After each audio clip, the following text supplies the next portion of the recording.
Hai sahabat asik film, semoga kabarnya sehat walafiat dan rezekinya lancar ya.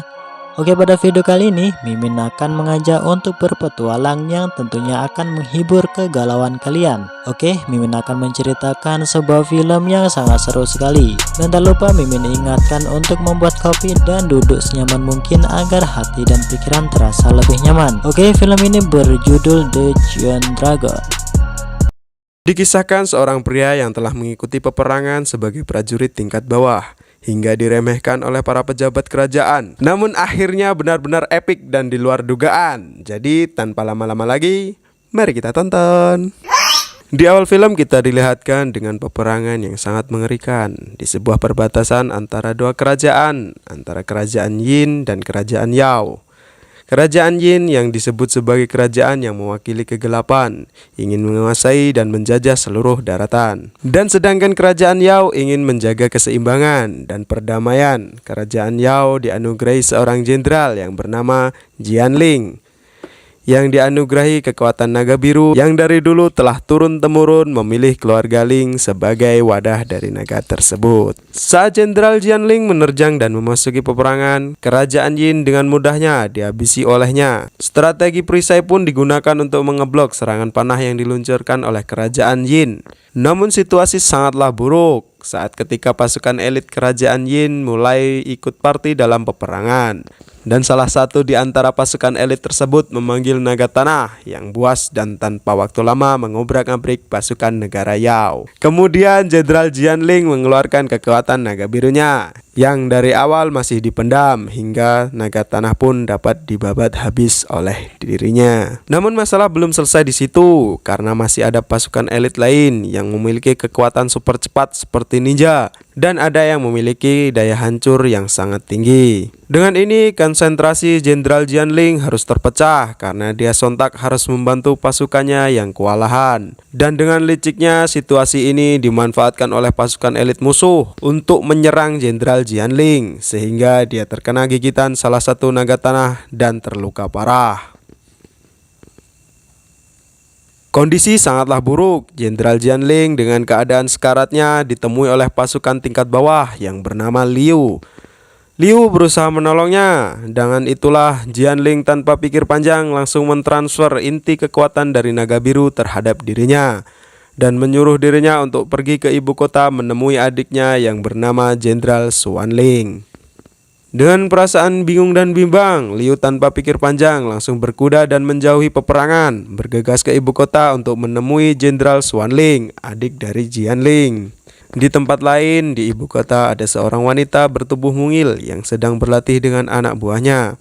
Wanita itu menyimpan kekuatan yang luar biasa. Ya, wanita itu adalah Jenderal Xuanling, adik dari Jenderal Jianling yang telah gugur di medan perang. Singkatnya, Liu telah tiba di ibu kota dan sedang menyantap makanan dan melepas lelah. Tak lama kemudian, dia menyadari kedatangan Jenderal Xuanling yang sedang belusukan di kota tersebut. Dengan tanpa basa-basi, Liu langsung menghampirinya dan menunjukkan bahwa dirinya telah diberi amanah oleh Jianling untuk menemui dirinya. Dengan begitu, Jenderal Xuanling langsung mengajak Liu ke kediamannya. Di situ, Xuanling langsung melepas kekuatan naga biru yang ada dalam diri Liu, yang ternyata berwujud seekor naga kecil berwarna biru.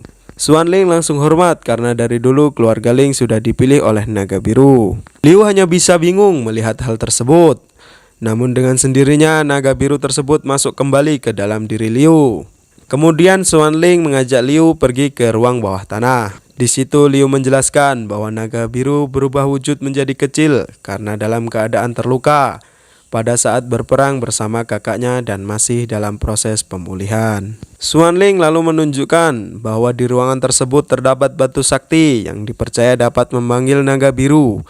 Namun tak disangka-sangka bahwa naga biru enggan keluar dari dalam tubuh Liu. Xuanling pun heran karena dari dulu naga biru hanya mau dan percaya terhadap keluarga Ling untuk ditempati dan menggunakan kekuatannya. Kemudian Xuanling pun menyuruh Liu untuk beristirahat di dalam kamar. Liu pun mencoba mengeluarkan naga biru dari dalam tubuhnya. Tak disangka pun berhasil. Kemudian mereka mencoba untuk berinteraksi satu sama lain, yang pada aslinya Liu tidak paham akan gerak-gerik dan percakapan dari sang naga biru. Pada keesokan harinya, para petinggi kerajaan Yao sedang mengadakan rapat di depan sang kaisar, membahas tentang gugurnya Jenderal Jianling dan naga biru yang telah hilang dalam peperangan di perbatasan.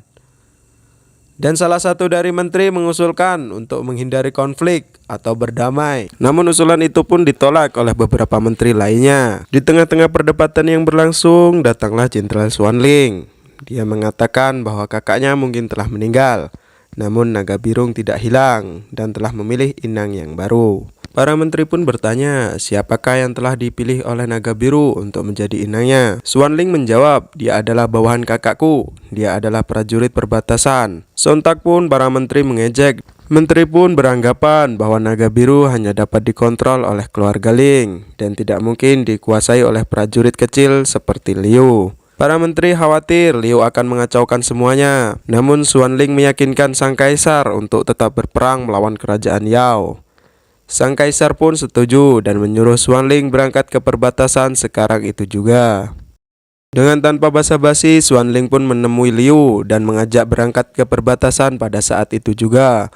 Xuanling berjanji pada Liu bahwa dirinya akan mengajari Liu cara menggunakan kekuatan naga biru di perjalanan nanti. Singkatnya, perjalanan pun dimulai dengan rombongan yang berisi Liu, Xuanling, dan kedua anak buahnya. Di tengah perjalanan, rombongan itu pun beristirahat tengah hutan sampai keesokan paginya. Disitulah Xuanling mulai melatih Liu. Pelan tapi pasti kekuatan itu pun muncul, walaupun kegagalan tetap terjadi. Pelatihan tetap dilanjutkan sampai malam hari pun tiba. Xuanling memperbolehkan Liu untuk beristirahat. Keesokan harinya perjalanan pun dilanjutkan. Tanpa terasa mereka telah tiba di sebuah rumah tua yang terbengkalai dan menjadikan rumah itu tempat beristirahat. Ketika semua sedang tertidur, Liu pun malah tertawa cengengesan di dekat Xuanling sambil menatap kecantikan wanita yang ada di depannya. Sontak Xuanling terbangun dan langsung mengajak Liu untuk berlatih kembali. Di tengah-tengah latihan berlangsung, suatu hal tak terduga terjadi di mana 3 pasukan elit kerajaan Yao berhasil melacak dan menemukan mereka. Tarungan sengit pun tak terhindarkan. Namun sang ketua pasukan tidak ikut di situ. Dan salah satu pasukan elit yang bertarung dengan Liu mengeluarkan teknik penarikan sukma yang dimana membuat Liu seketika lemas tak berdaya. Untungnya salah satu pengawal datang menolongnya, namun harus dibayar dengan nyawa yang hilang. Sementara itu Xuanling berhasil mengalahkan si ninja, namun pengawal satunya pun berhasil dikalahkan.